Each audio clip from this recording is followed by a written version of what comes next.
Hi, welcome to our channel. இன்றைக்கி நம்ம என்ன பார்க்க போகிறோன்னா கம்பு மாவு. இது வந்து ஒரு ஸ்வீட் ரெசிபி. வாங்க எப்படி பண்ணுறதுன்னு பார்க்கலாம். ஃபஸ்ட்டு வந்து கம்பை வாஷ் பண்ணிக்கணும். 2 டைம்ஸ் வாஷ் பண்ணி வச்சுக்கோங்க. அதுக்கப்புறம் வந்து பாயில் தண்ணி ஹாட் வாட்டரில் வந்து அந்த கம்பை வந்து போட்டு நல்லா வேக வைக்கணும். ஒரு 10 மினிட்ஸ் போட்டாலே கம்பு வெந்துடும்.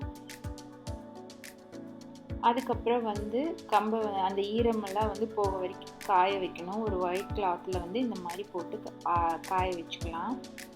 ஒரு 10 to 15 மினிட்ஸ் இருந்தாலே போதும். அந்த ஈரமெல்லாம் போக வரைக்கும் ரொம்ப ட்ரைன் பண்ணக்கூடாது. இந்த பதத்துக்கு வந்து நம்ம ட்ரை பண்ணிடணும். அதுக்கப்புறம் இதுக்கு வந்து கருப்பட்டி பாகு வந்து காய்ச்சிக்கலாம். இது கருப்பட்டி பாகு வந்து ரொம்ப நல்லா கெட்டியாக வேணும். அதனால் அது ரெடி ஆகிட்டுருக்கு.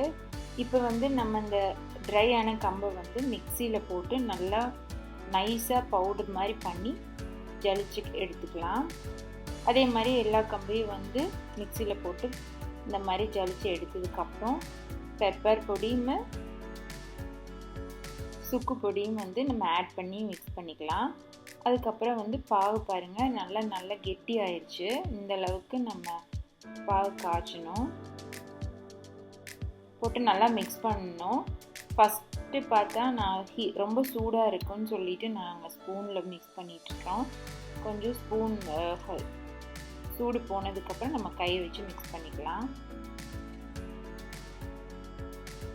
இது வந்து ஒரு வில்லேஜ் ட்ரெடிஷ்னல் ஒரு ஸ்வீட்டு. மோஸ்ட்லி வில்லேஜஸில் இது நிறைய பண்ணுவாங்க.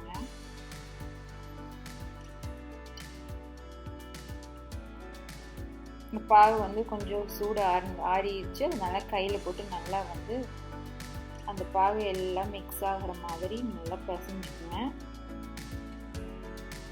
நம்ம வந்து உருண்டை பருத வர வரைக்கும் நம்ம இது பாகு ஊற்றிக்கலாம். நம்ம அப்பப்போ சுகர் வந்து போதுமா இல்லையான்னு நம்ம பார்த்துக்கோங்க டேஸ்ட் பண்ணி. அதுக்கப்புறம் உருண்டை பிடிக்கிற வர வரைக்கும் பிசைஞ்சிட்டு உருண்டை பிடிக்கிறதுக்கு வந்துருச்சு பாருங்கள். இந்த மாதிரி பால்ஸ் மாதிரி பண்ணி வச்சுக்கலாம். இதுதான் கம்பு உருண்டை. நீங்களும் வீட்டில் ட்ரை பண்ணி பாருங்கள். இது வந்து ஒரு சூப்பரான ஒரு ஹெல்த்தியான ரெசிபி. தேங்க்யூ.